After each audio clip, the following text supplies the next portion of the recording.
mamanangkat. Oh. Black Friday protest ginanap sa Legazpi City sa Kabicolan.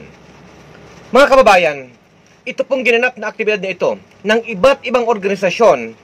Andyan po ang Bagong Alyansa Makabayan Bicol, Albay Movement Against Corruption or AMAC, Bunyog, Kabataan Party List at Kilusang Mabubukid ng Bicol ay isinisigaw ang panawagang papanagutin ang mga magnanakaw sa Kabangbayan. Makatwirang pagkilos po ang protesta sa harap po ng SunWest and Development Corporation.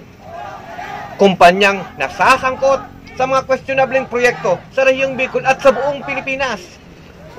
Maging sa Department of Public Works and Highways Regional Office na matagal ng kinakatawan ng mga opisyal na tila walang malasakit sa tunay na kalagayan ng mga mamamayan ay sinugod ng ating mga kababayan.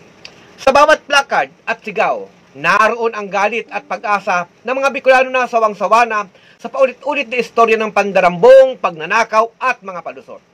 Sa mga proyektong farm-to-market roads na hindi nararating ng mga magsasaka at mga flood control projects na mas nagdudulot ng pagbaha kaysa solusyon, malinaw na ang korupsyon ay hindi lamang isyong pampolitika, kundi usapin ng buhay at kabuhayan. Habang may mga opisyal na nagpapayaman sa likod ng pondo ng bayan, ang mga ordinaryong Bicolano naman ay nagdurusa sa kawalang serbisyo, trabaho at katarungan. Ang mas masakit pa dyan, ang mga Bicolano pa mismo ay merong dyan na nasasangkot sa kontrobersya. Sina Saldico at Chis Escudero, ang mga pangalan nilang minsang itinuturing na uragon at ngayon kinakatawa ng kasakiman at katiwalian. Nakakahiya habang pinagmamalaki ng rehiyon ang tapang at dangal sa mga tunay na anak ng Kabicolan, may mga lider na nilalamo ng kapangyarihan at kinakain ng kanilang sariling ambisyon. Ang Black Friday protest sa Legazpi City ay hindi lang panandali ang galit. Ito ay deklarasyon ng paninindigan at pagsama-samang pagkilos. Paalala ito, nagising na po ang mga mamamayan at handang maningil.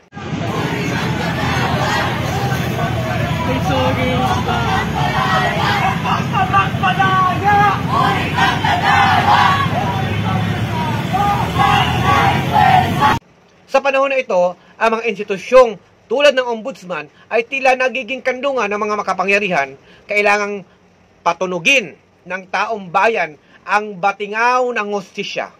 Kailangang mga pagtayo. Dapat magsilbing babala ito sa mga korap. Ang mga Bicolano ay hindi bingi, hindi bulag, lalong-lalo na hindi takot. Kung patuloy tayong magtatago sa likod ng batas, ang galit ng bayan, ang hahabol sa mga magnanakaw, sa kalsada, sa kasaysayan, at sa konsensya ng sambayanan. Lahat ng sangkot dapat managot.